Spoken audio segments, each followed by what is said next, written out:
હવે મિત્રો, ભાઈઓ બહેનો, આ તમને પથારો દેખાય છે, શેનો છે? ખાતર એટલે ગોબર છે. આ શેનું ગોબર છે? ગીર ગાયનું ગોબર છે. ગીર ગાય, દેશી ગાય. આ વેસ્ટર્ન નથી, ભેંસનું નથી. હવે એમ લાગે કે અહીંયા તો તમે જોશો ભાઈ કોઈ ગાય દેખાતી નથી, તો આવ્યું ક્યાંથી?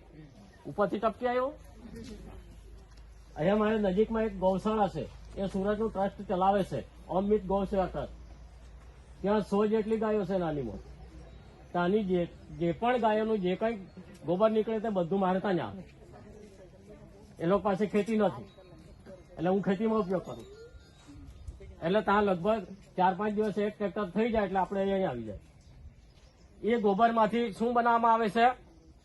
આપણે પેલું પ્રવાહી જીવામૃત એમ કીધું, એવી રીતે આ ઘન જીવામૃત. તો ઘન જીવામૃત શું? તો આ ઘન જીવામૃત તમારે 12 મહિના કામ કર્યા કરે. બરાબર? એ વરસાદનું પાણી હોય ત્યારે પણ કામ કરે, વરસાદ નહીં હોય ત્યારે પણ કામ કરે.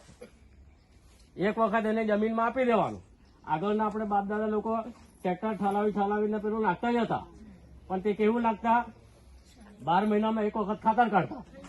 બરાબર ને? એટલે જાત જાતની જીવાતો આવે તેમાં પછી. એમાં પછી ઘણા બધા પોષક તત્વો ઉડી ગયેલા આવે. તેમાં એ ખાતર પર ગરમી આવેલી, ઠંડી આવેલી, વરસાદ આવેલો. બરાબર?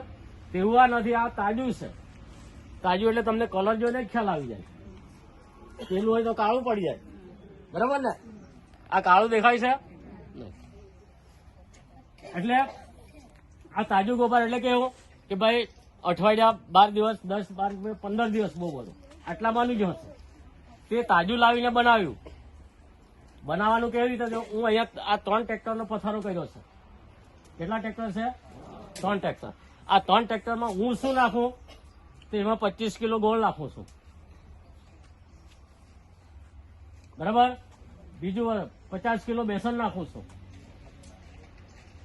ત્રીજું 50 લીટર છાશ રેડું છું. ચોથું 50 લીટર ગૌમૂત્ર રેડું છું. પછી આમાં 10 કિલો વડ અથવા પીપળા નીચેની એવી માટી હશે. બરાબર? આ નાખીને શું બનાવવામાં આવ્યું છે? આ ગોબરમાં આ નાખ્યો અને એને કહેવાય પછી ઘન જીવામૃત. ગોળ શું કામ કરે? કે એમાં જે બેક્ટેરિયા એને એક્ટિવ કરવાનું, વધારવાનું કામ કરે. બેસન છે તો ભાઈ માઇક્રોન્યુટ્રન્સ જરૂર પડે તે વસ્તુ આપે. એટલે બધી વસ્તુ આમાં આવી જાય. આ રીતે એને લગભગ 20 થી 21 દિવસમાં તૈયાર થઈ જાય. અને પછી આપણે કોથળી ભરી લઈએ અને પછી ક્યાં નાખવાનું? જમીનમાં નાખવાનું.